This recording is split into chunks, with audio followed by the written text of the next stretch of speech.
22h, Steve Nadjar dans Classico sur Radio J.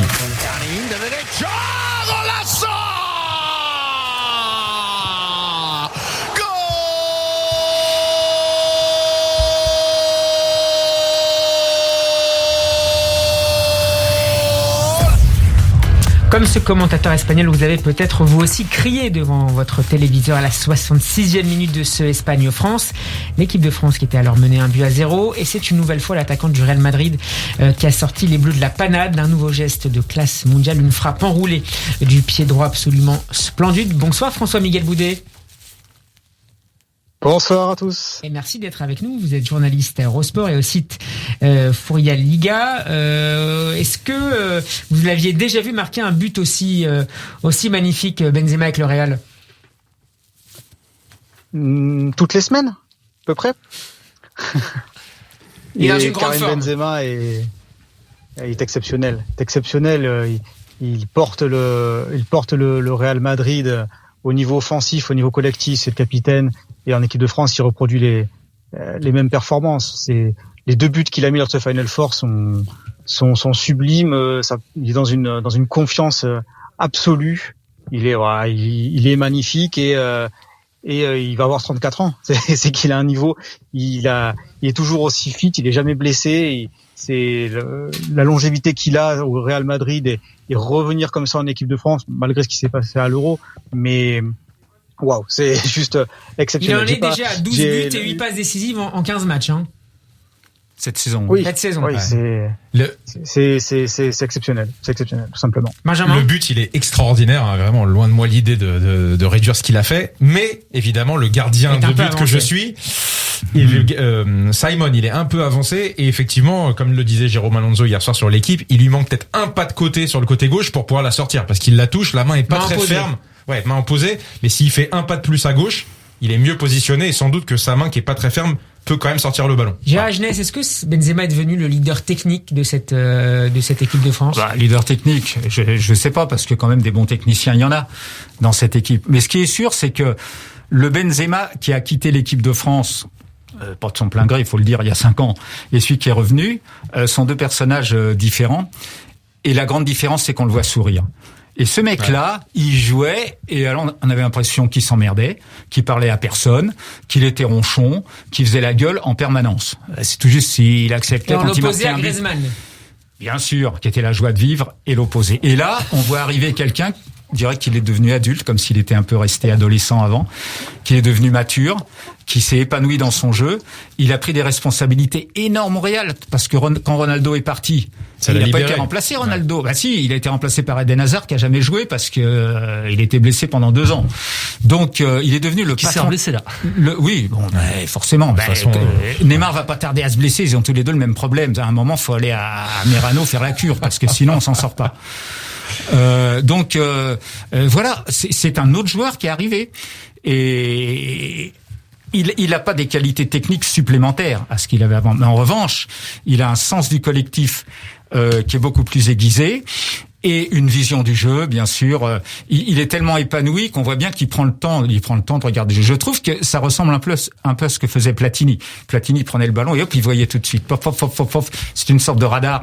Ça tournait, bam, bam, bam, bam, et le ballon, il partait où il fallait. Et Benzema, c'est ça. Il voit la bonne passe, il voit le bon geste, il voit le bon tir. Bon, après, il a mis un but. Thierry Henry en a mis 10, c'était comme ça, hein, en équipe de France, ça va. Mais celui-là, il est important parce qu'il est marqué 30 secondes, même pas, après le but de l'Espagne. Il est beau et il est essentiel. Donc voilà, ça c'est le grand retour de Benzema. Pour moi, c'est le but d'hier soir. François Miguel, comment a été perçue en Espagne la performance de Karim Benzema hier soir ? Magnifique comme d'habitude, et puis ça, il faut pas oublier qu'il n'y a pas de joueur du Real Madrid en équipe d'Espagne, donc il se récupère un petit peu sur Karim Benzema, la presse madrienne, notamment Marca et AS, donc évidemment ça fait aussi du bien à la Liga. Javier Tebas a eu de très bonnes paroles vis-à-vis de Benzema il n'y a pas longtemps, en disant que c'était le plus grand attaquant du monde à l'heure actuelle, et donc dans le contexte de perte de Messi notamment, forcément l'Espagne est très contente d'avoir Karim Benzema comme étendard de la Liga, et voilà, c'est certain que tout le monde, on va par rapport au but qui a scellé la défaite espagnole, ça compense un peu, on va dire. Alexis, ce qui est fou, c'est que Benzema, c'est quand même 81 sélections en ayant raté 5 ans d'équipe de France. Ah oui. C'est incroyable, frère. Bah oui. Il aurait battu tous les records. Et qui a pas fait le mondial 2010. Il serait meilleur buteur, il serait déjà meilleur buteur de l'équipe de France. Ben oui, mais après. Ouais, mais on peut pas il a aussi sa part de responsabilité. Voilà, exactement. C'est difficile de dire pas que des champs, faut pas exagérer. Exactement. C'est plus le même homme, c'est plus le même homme. Il a payé, c'est plus le même homme. C'est-à-dire que ce joueur a su évoluer et s'adapter à tous ses âges. Incroyable. Bien sûr. Incroyable. est-ce que Benzema est devenu un candidat potentiel au Ballon d'Or? Un challenger. Oui. Ah ben bien sûr, c'est un candidat potentiel au Ballon d'Or. Ça ne veut pas dire qu'il va avoir le Ballon d'Or. Mais si on doit sortir 5 noms cette année, Benzema est dedans. Alors peut-être qu'il sera 5e. Bien sûr. Je sais pas. Qu'est-ce qui va faire la différence? Les titres, non? Bah, c'est difficile. Il y en a pas cette année. Franchement, cette année, c'est difficile. Ça a toujours été la prime au titre. Il faut faire attention. Il faut faire attention parce que moi, j'ai été juré du Ballon d'Or pendant plusieurs années. Mais c'est une voix sur 170, 175, ça dépend des années, 180, entre 170 et 180. Alors la France, ça compte une voix. Les îles Vierges américaines et les îles Vierges britanniques, ça compte 2 voix. Vous voyez? Quelle est la vision des journalistes aux îles Vierges, là-bas, au bout, de notre football à nous, de Benzema, de eux, quand Messi gagne la Copa América, c'est quelque chose d'extraordinaire. Quand Benzema marque un but contre l'Espagne, c'est peut-être moins quelque chose d'extraordinaire. Voilà, nous on a quand même une vision européenne, française en ce qui concerne Benzema, mais il faut voir que le vote, il est mondial et tous les pays votent. Alexis, ouais, justement, j'avais une question par rapport à ça parce que vous qui avez un historique de France Football, est-ce que justement le fait que, parce qu'à l'époque les votes il y avait moins de pays, est-ce que le fait d'avoir ouvert à toutes les fédérations, donc ça s'est fait avec la FIFA de mémoire si je crois et vous avez gardé ça, est-ce que justement ça change pas un peu le... Non, c'est plus comme ça. France Foot et la FIFA ont été liés de 2010 à 2016, c'est plus le cas. Non, mais je sais que c'est plus le cas. Mais il n'y a plus que des journalistes qui votent maintenant. Oui, mais avant la FIFA, si je dis pas de bêtises, il n'y avait pas tous les pays du monde qui votaient. Non, ça s'est mondialisé. Il y a d'abord eu la mondialisation au niveau des joueurs. En 95, avec Georges Weah. En costume, en smoking blanc. Il se trouve que ça tombe en plus sur un Africain cette année-là, donc c'était génial. Et puis ensuite, il y a eu la mondialisation au niveau des votes. Et puis ensuite, le vote avec la FIFA, donc les sélectionneurs, les capitaines de sélection. Et ça, ce qui favorisera toujours les joueurs médiatiques, les plus médiatiques, les plus célèbres. Quand on avec les journalistes, est-ce que justement c'est pas ma question était la suivante, c'était que cette mondialisation des journalistes, est-ce que justement ça changeait pas un peu le vote et quelque part l'origine de, enfin, ce que voulait donner le Ballon d'Or, ce que voulait représenter le Ballon d'Or. Oui, mais ça, chacun vote en toute liberté. Il y a 2 ans, puisque l'année dernière il n'y a pas eu de Ballon d'Or, il y a 2 ans, il y a un juré qui a mis en numéro 1 Alexander Arnold de Liverpool. Bon, ouais, pourquoi pas. Mais voilà, faut savoir que ça existe. On peut pas empêcher les gens de voter comme ils veulent. Ouais. Donc voilà. Donc je crois que ce qu'a fait Messi, gagner enfin un titre avec l'Argentine, ça va peser très lourd.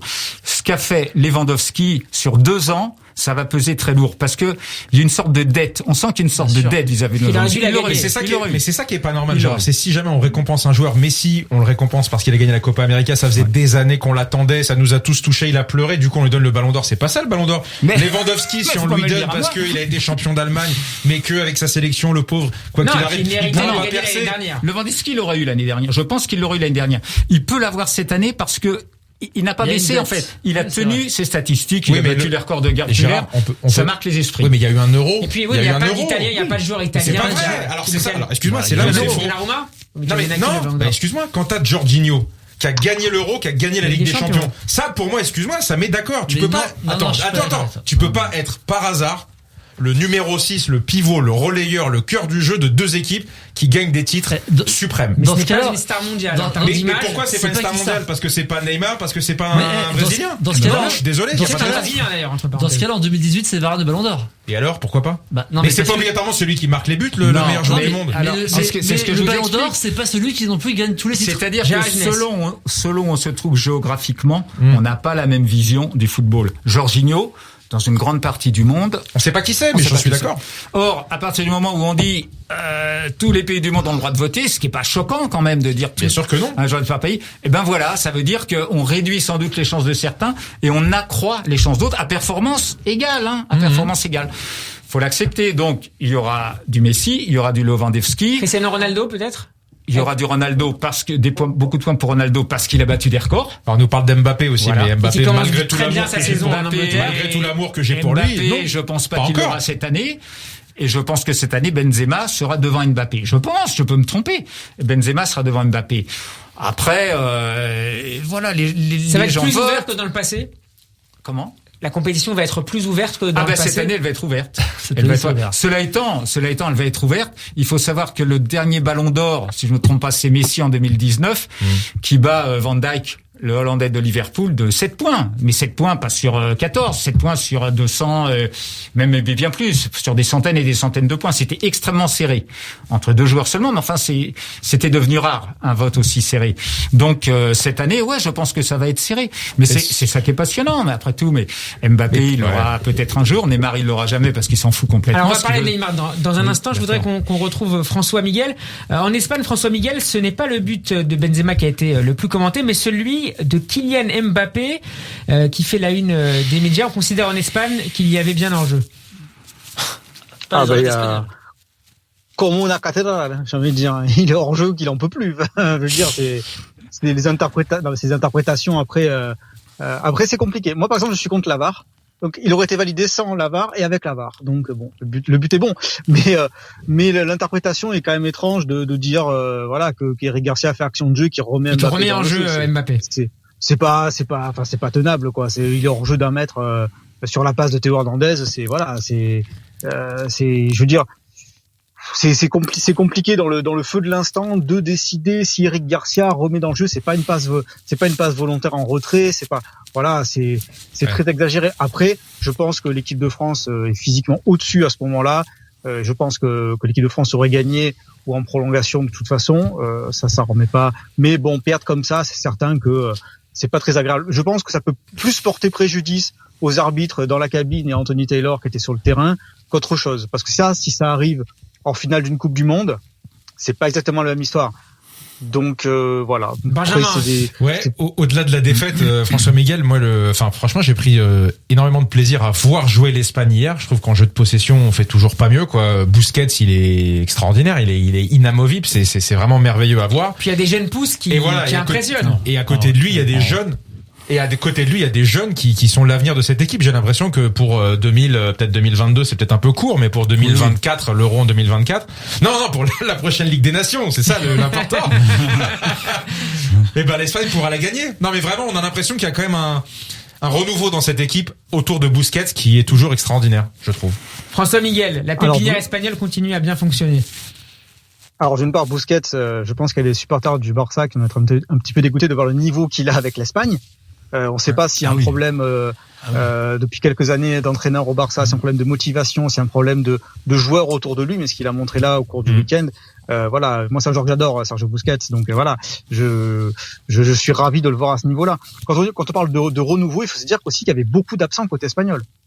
Faut pas oublier qu'il manquait Pedri, il manquait Alba et Gaïa côté gauche, il manquait Marcos Llorente, il manquait Carlos Soler qui est nouveau mais qui avait joué les 3 matchs qui avait marqué aussi dans le match de qualification. Il manquait Dani Carvajal aussi au poste de latéral droit et il n'y a pas d'attaquant de pointe pure parce que Morata est blessé. On aurait pu voir de nouveaux profils devant en neuf, vraiment comme Raúl de Tomás qui jouait à l'espagnol. Le point faible de cette équipe espagnole, de cette sélection, c'est l'attaquant numéro 9 manquant, le grand attaquant. Ah, c'est comme on dit, Asargol. Il faut cet attaquant-là. C'est aussi le problème qu'a l'Espagne au niveau de sa formation. Il y a beaucoup de milieux de terrain. Gavi, la dernière preuve. Mais et ce problème-là de l'attaquant en Liga, il y a plus beaucoup de buteurs espagnols.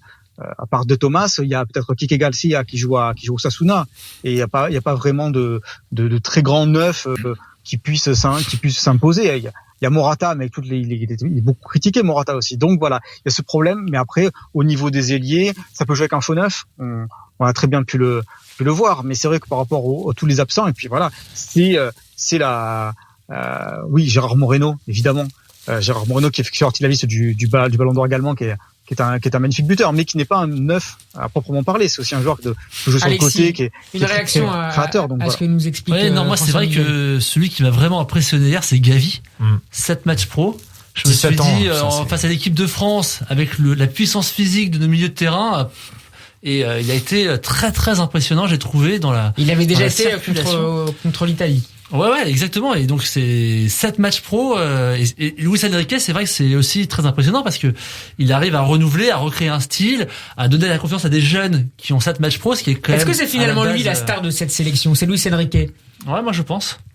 François Miguel. Oui, il a fait des choix forts. Absolument. C'est un caractère bien trempé. C'est un joueur qui n'a, à l'époque, comme joueur, il n'a pas eu peur de passer directement du Real Madrid au Barça, ce qui prouve déjà une grosse force de caractère. C'était un couteau suisse à l'époque au Barça. Il a joué à tous les postes possibles. Il aime pas les journalistes. Alors pour le coup, nous on est mal sérieux avec lui, mais c'est quelqu'un que moi je trouve brillant, qui a réussi à redonner une impulsion à l'Espagne, alors quand même était très très mal barré. Il faut pas oublier que les 3 dernières compétitions avaient été ratées, les dernières compétitions internationales. Donc il a réussi à redonner cet élan. La demi-finale de l'Euro a été un peu une surprise, mais on s'est aperçu au cours de ce Final Four que cette Espagne-là était sur la très très très bonne voie. Donc c'est à ce niveau-là, c'est évident que il faut être courageux pour mettre quelqu'un comme Gavi. Alors pour l'anecdote, Gavi, je l'ai vu jouer avec la B au mois de mars dernier, contre un obscur match contre Llagostera, et voilà, et c'était on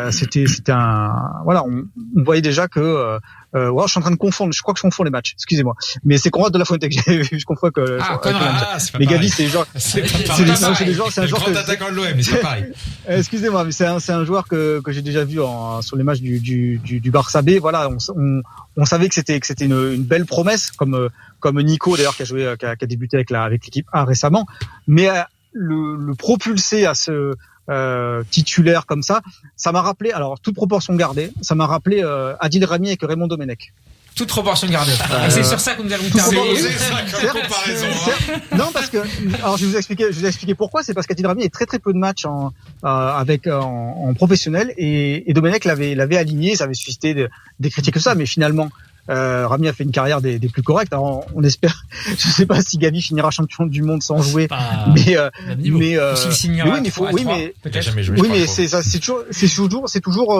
c'est toujours il vaut mieux réussir dans ces cas-là, parce que si on se rate, on va dire pourquoi il a mis un gamin de 17 ans qui avait pas le niveau, qui s'est effondré. En fait pas du tout, on a vu qu'il allait se chicorer contre Jorginho, Verratti contre l'Italie, Pogba ça l'a pas fait peur non plus. Il a joué pendant 1 heure à un très très haut niveau. Donc c'est aussi parce qu'il y a cette force-là. Il y a aussi Busquets qui joue au club, au Barça. Donc voilà, il y a Luis Enrique est arrivé à créer une osmose dans cette équipe, et même quand il y a beaucoup d'absents, ça fonctionne et ça tourne. Et finalement, cette défaite-là hier est des plus anecdotiques, parce que je pense que la décennie 2020 peut être vraiment très réussie du côté espagnol. Ça de près, notamment grâce à vous. Merci beaucoup François Miguel Boudet d'avoir été avec nous dans ce Classico. On peut vous retrouver sur